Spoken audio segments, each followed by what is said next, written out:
ஒரு இரும்பு வேலி இருக்கு. அது கோல்டு கலர்ல இருக்கு. அதுக்கு பின்னாடி இருந்து டங்கன் வந்து பார்த்துட்டு இருக்காரு.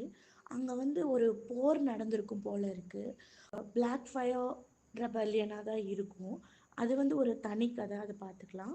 இது போர் நடந்து முடிஞ்சதுக்கு அப்புறமா டங்கன் வந்து என்ன பண்றாருன்னா, கிங்ஸ் லேண்டிங்ல தான் இருக்காரு. அத பேக்ரவுண்ட வச்சு நாம அது கிங்ஸ் லேண்டிங்னு தெரிஞ்சுக்கலாம்.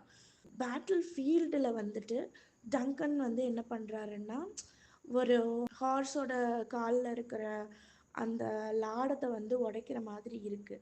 இதுலேருந்து நம்ம என்ன தெரிஞ்சுக்கலாம்னா, அவர் அந்த பேட்டில் ஃபீல்டுல எதையெல்லாம் எடுத்து விக்க முடியுமோ, அந்த பொருட்கள் எல்லாத்தையுமே திருடி கொண்டு போய் வித்து, அதிலிருந்து காசு பார்த்து அதிலிருந்து பிழைப்பு நடத்திட்டு இருக்காரு அப்படிங்கிறது வந்து தெரிய வருது. போராளியோட ஒரு தலை கவசத்தை வந்து எடுத்து பார்க்குற மாதிரி ஒரு சீன் இருக்கு. கட் பண்ணா இவர் பெரிய நைட் ஆகி கவசத்தை வந்து அணியிற ஒரு சீன் வந்து காமிச்சிருக்காங்க. இதுல இருந்து ஒரு பையன் அந்த இடத்துல இருந்து இந்த நைட் அப்படிங்கிற ஒரு நல்ல பொசிஷனுக்கு ரொம்ப ஹார்ட் ஒர்க் பண்ணி வந்திருக்காரு அப்படிங்கிறது வந்து